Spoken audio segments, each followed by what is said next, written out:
Once again, are we paying attention? Once again, welcome to Spin Cycle America. We're going to continue with our theme this week to keep America kids safe. I'm your host, Todd. This is a really hard hitting topic, one in which everyone should be aware of. So let's get started. Let me ask you a question. When was the last time you sat down with your kids or grandkids or even a young adult or a young person in your community and had a serious conversation about safety?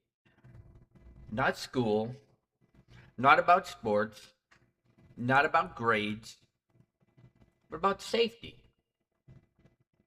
Because we're we're being honest here. Most of us assume that bad things happen somewhere else, to somebody else's family, to someone else's neighborhood. But that's not how reality works. They could be happening right next door. You may not even know it. Predators don't target communities that are strong because they're weak. Predators are punks. Predators are cowards. They target communities because they believe nobody is paying attention. That's exactly what I want to talk to you about today. So, the danger of us assuming it can't happen here, let's talk about that. Every community in America wants to believe its children are safe. Every parent wants to believe their child would tell them if something was wrong. Do you speak to your children all the time? Do you know if your child has a boyfriend or a girlfriend? Do you know what your child is seeing or doing online? Maybe, maybe not. Every coach wants to believe they would notice the warning signs. But that is not true. When I lived up in Idaho, growing up as a kid, we never thought about this. We left the doors unlocked. Nothing was secured. We even had baseball games right across the street from my house. We had tack in our barns.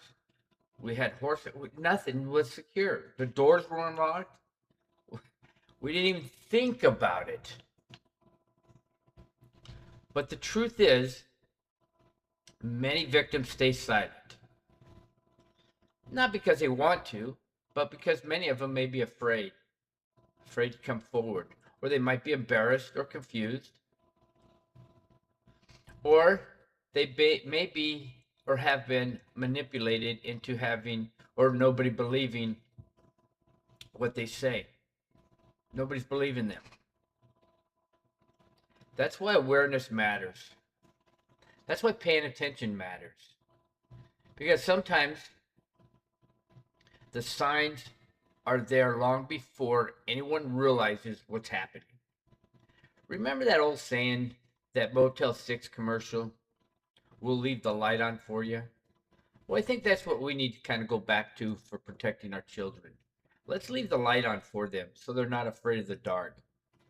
So that they know that there's a guiding light for them to protect them. So that they know that the adults are there to protect them. They know that they can come to us for cover. That they know that we're going to believe what they say. That they know they can rely on us to help them. So what coaching has taught me was this. I've spent, like I mentioned before, over 20 years coaching football. And one thing I've learned is that young people are often carrying burdens that they don't talk about. And here's the reason, and this is a true fact, that there's nobody that they can trust to relieve them of this fact or of those burdens. They don't know who to talk to. Yes, you can see this in their attitudes on the field. You can see this in their confidence. Sometimes you can see this in their sudden change in behavior. Something's going to change. They may come to practice all the time all chipper and happy and ready to go, and then all of a sudden something changes. Could happen overnight. This is a telltale sign that something happened in a drastic change. A kid who was outgoing becomes withdrawn. A kid who loved practice suddenly doesn't want to participate. A kid who was always smiling suddenly seems angry all the time, doesn't want to participate in anything, just kind of turns into a shell. Now, that doesn't automatically mean abuse, but it does mean we should pay attention. Adults should notice. Adults should ask questions if they see things like that.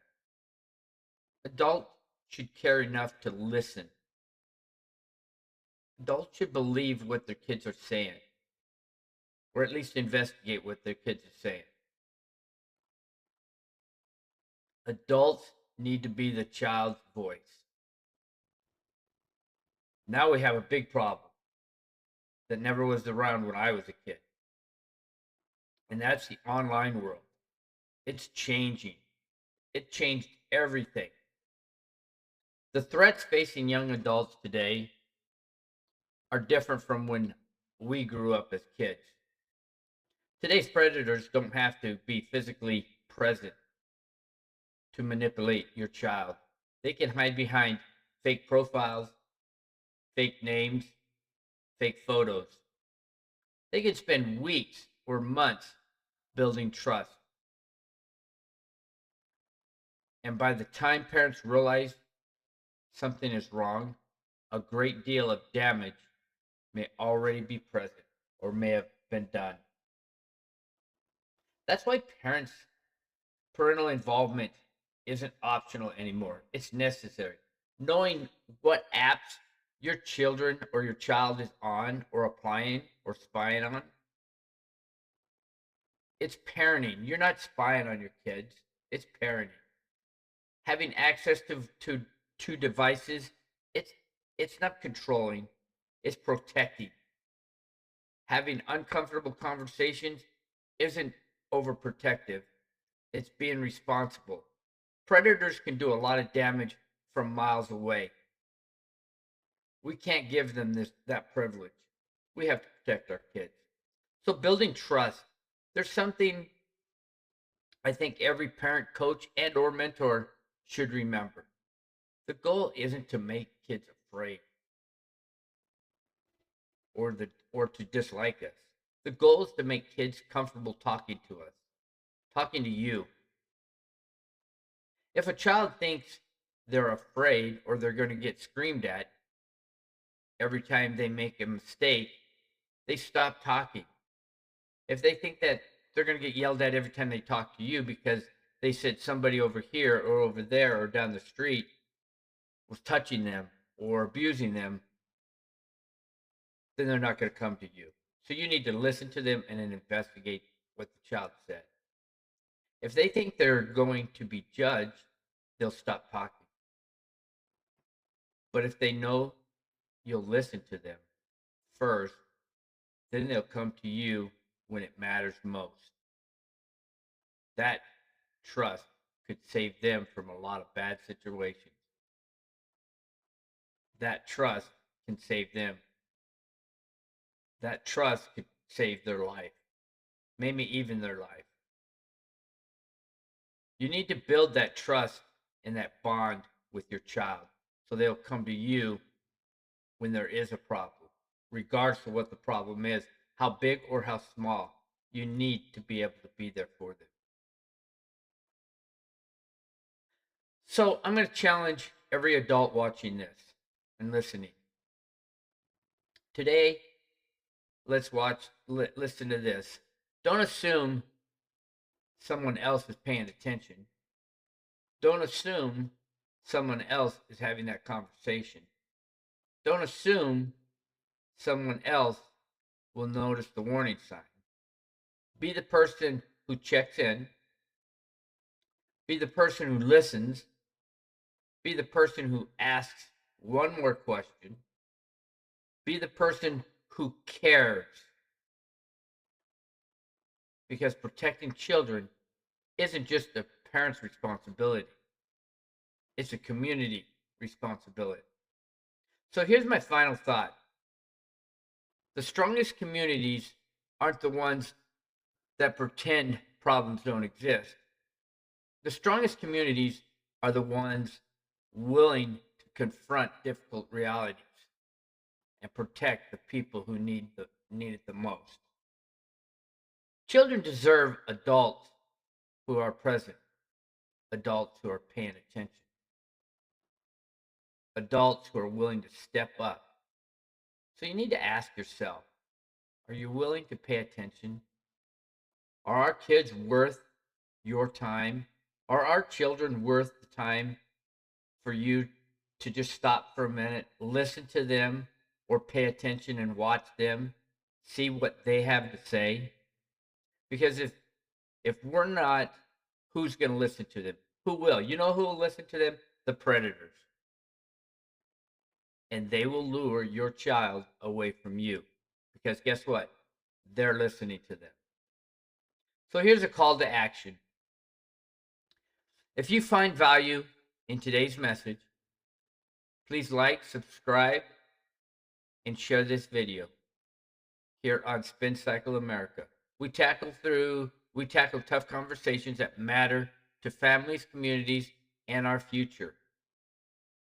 Leave a comment below and tell me what can communities do better to protect our children and support our victims.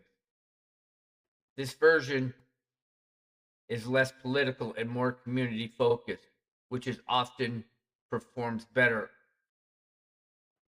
Okay, so make sure that you're leaving comments for me. Thank you very much. I appreciate all the time.